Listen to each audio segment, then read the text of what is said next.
अस्सलाम वालेकुम नाज़रीन, मिली आवाज़ के डेली बुलेटिन आलमी शब-उर-रोज़ में आपका खैर मक़दम है। मैं अब्दुल वहाब। आलम इस्लाम की अहम खबरें पेश करने से कबल चंद सुर्खियाँ कुछ इस तरह हैं। इसराइल में नेतन्याहू के 12 साल इक़्तिदार का खात्मा, अपोजिशन पार्टियों के माहदे पर दस्तखत। इंसानी स्मगलिंग और सेक्स ट्रैफिकिंग के लिए फ़ेसबुक का होता है इस्तेमाल, अमेरिकी इंस्टीट्यूट का दावा। फ़लस्तीन पर शफाफ रिपोर्टिंग करने से 250 से ज़्यादा बैनुल-अक़वामी सहाफ़ियों का खुला ख़त, इसराइली जुल्म का मुलम्मा उतार दिया। अमेरिका ईरान पर आयद 1000 पाबंदियाँ हटाने तैयार, 500 पाबंदियाँ बरकरार रखने का ऐलान। और पाकिस्तानी नज़ाद जाहिद कुरैशी अमरीकी तारीख़ के पहले मुस्लिम वफाक़ी जज बन गए।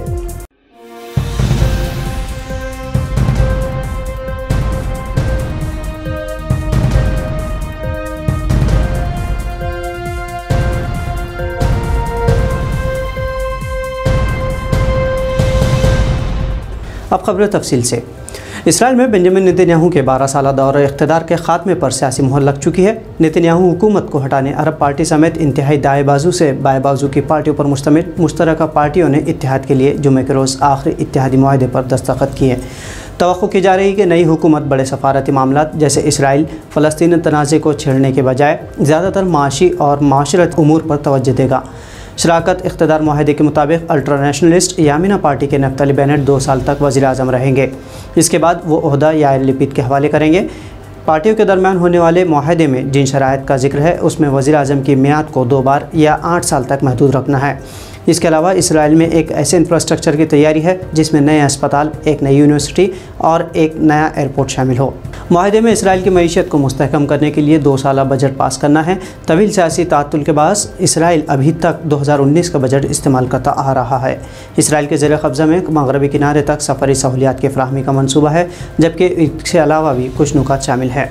किसी को तवक्को नहीं थी कि 1/4 सदी इसराइल की आला सियासत में गुजारने वाले 71 साला नेतन्याहू, जिन्हें उनके हिमायती इसराइल का बादशाह भी कहते हैं, अपने ओहदे से इतनी ज़िल्लत से घर वापसी करेंगे। अब कायदे हज़्ब इख्तलाफ और पार्लियामेंट में सबसे बड़ी पार्टी के क़ायद के तौर पर नेतन्याहू से उम्मीद की जा रही है कि वो हुकूमत को गिराने सब कुछ करेंगे जो वो कर सकते हैं। फ़लस्तीन पर इसराइली जुल्म को छुपाने की गलत रिपोर्टिंग को मजबूर न करने की सिमत में कई बैनुल-अक़वामी न्यूज़ एजेंसियों के 250 से ज़्यादा सहाफ़ियों ने एक खुला ख़त लिखा है। इस ख़त में इसराइल को मुस्बत अंदाज में बताने पर तशवीश ज़ाहिर की गई है। ख़त के मुसन्निफ़िन में अमेरिका के बड़े अखबारात व एजेंसीज़ जैसे Washington Post, Wall Street Journal, New Yorkers, Voice News, Jewish Currents, Associated Press, CNN, Al Jazeera English, Voice of America, Middle East Eye और हफिंगटन पोस्ट ABC की तरह बड़े इदारों के सहाफ़ी शामिल हैं। अपने ख़त में इन सहाफ़ियों ने लिखा है कि फ़लस्तीन इसराइल मसले पर उन्हें बग़ैर किसी दबाव के कवरेज करने दिया जाए।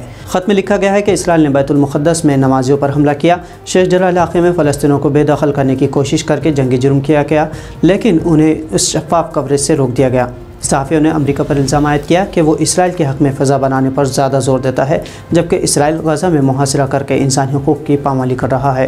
ये ख़त दुनिया भर के सहाफ़ियों और न्यूज़ एजेंसियों को याद दिलाता है कि सही मालूमात के बिना पर आवाम कभी भी इसराइल के कब्ज़े और फ़लस्तीनों पर मज़ालिम की सच्चाई को नहीं जान पाएगी।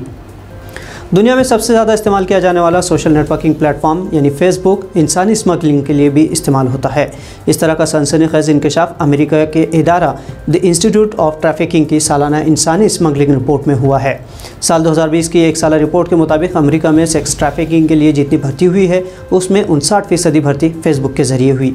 फ़ेसबुक के अलावा नौउम्र अफराद में वसी पैमाने पर सेक्स ट्रैफिकिंग फ़ेसबुक की ही मिल्कियत वाले प्लेटफॉर्म इंस्टाग्राम और स्नैपचैट के ज़रिए हो रही है। हालांकि सोशल मीडिया के नाम पर यह कंपनियां अरबों रुपए रोज़ाना कमाती है, लेकिन हकीकत में इसके ज़रिए इंसानी स्मगलिंग होने का इंकशाफ द ह्यूमन ट्रैफिकिंग इंस्टीट्यूट ने किया है। माहिरीन के मुताबिक इंसानी स्मगलरों के लिए फ़ेसबुक एक इजाफी वसी प्लेटफॉर्म में तब्दील हो रहा है। बच्चों की स्मगलिंग में 65% और बालिगों की स्मगलिंग में 36% फ़ेसबुक का शुमार रहा है। इसके अलावा स्नैपचैट, वीचैट और इंस्टाग्राम के ज़रिए भी सेक्स ट्रैफिकिंग और इंसानी स्मगलिंग के वाक़यात ने आलमी तौर पर सोशल मीडिया के इस्तेमाल से मुताल्लिक़ बेचैनी बढ़ा दी है। नौजवानों में मुफ्त इंटरनेट, सस्ते एंड्रॉयड फ़ोन्स और सोशल मीडिया के बेदरीग इस्तेमाल के बाद इस रिपोर्ट ने सरपरस्तों के पैरों तले से ज़मीन खिसका दी है। अमेरिका ईरानी जौहरी माहदे पर पाबंदी हटाने के मुतालिक बड़ी हद तक राज़ी हुआ है। ईरानी जौहरी माहदे की बहाली के लिए वियना में होने वाले मुज़ाकरात के 5 दौरों के नतीजे में तेहरान पर अमरीकियों के लगभग 1000 पाबंदियों को ख़त्म करने के बारे में मुआहदा हुआ है, लेकिन अभी भी तकरीबन 500 पाबंदियों से मुतालिक तनाज़ा बरकरार है। सिन्हुआ न्यूज़ एजेंसी ने अमेरिका से बातचीत करने वाली कमेटी के रुकन इब्राहिम अजीज़ी के हवाले से बताया कि ईरान, बरतानिया, चीन, फ्रांस और रूस के अलावा जर्मनी के वफूद के माबैन मुज़ाकरात का अगला दौर इस हफ्ते के अवाखिर में शुरू होगा। इसी हफ्ते अमेरिकी सेक्रेटरी ख़ारजा एंटनी ब्लिंकन ने कहा था कि जौहरी मुआहदे में दोबारा दाखिल होने के बावजूद ईरान के ख़िलाफ़ कुछ पाबंदियाँ आयद रहेगी। साबिक़ अमेरिकी सदर डोनाल्ड ट्रंप की सरबराही में अमेरिकी हुकूमत ने मई 2018 में ईरानी जौहरी मुआहदे से यानी JCPOA से दस्तबरदारी हो गई थी और एक तरफ़ा तौर पर ईरान पर पाबंदियाँ आयद कर दी गई थी। इन्हीं पाबंदियों को हटाने और अमेरिका को दोबारा मुआहदे में शरीक करने के लिए मुज़ाकरात जारी हैं। अमेरिका में पाकिस्तानी नज़ाद जाहिद कुरैशी को बतौर वफाकी जज मुंतखब किया गया है। जाहिद कानून का तवील तजुर्बा रखते हैं। अमेरिकी सीनेट ने पहले मुस्लिम और एशियाई अमरीकी के बतौर वफाकी जज को मंजूरी दे दी है। जाहिद कुरैशी को अमरीकी तारीख़ के पहले मुस्लिम अमरीकी वफाकी जज बनने का एजाज़ हासिल हुआ है।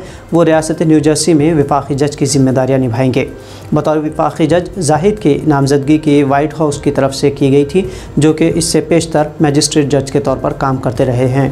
जाहिद कुरैशी मंजे हुए माहिर क़ानून और अमरीका में बसने वाले मुख्तलिफ बिरादरियों से ताल्लुक़ रखने वाले उन 10 अमरीकी माहिरीन क़ानून में शामिल है जिन्हें सदर बाइडन ने अमरीका के वफाकी निज़ाम इंसाफ में बतौर जज नामज़द किया है। कुरैशी ने अब तक अमरीकी क़ानून और निज़ाम इंसाफ हुकूमत अमलदारी के निफाज़ से मुताल्लिक़ मुक़दमात पर काम किया है। तो नाज़रीन, आलमी शब रोज़ बुलेटिन में आज इतना ही। दीगर कौमी ख़बरों से आगाही के लिए हमें सब्सक्राइब और फॉलो करना ना भूलें। अब्दुल वहाब को इजाज़त दीजिए। अल्लाह हाफ़िज़।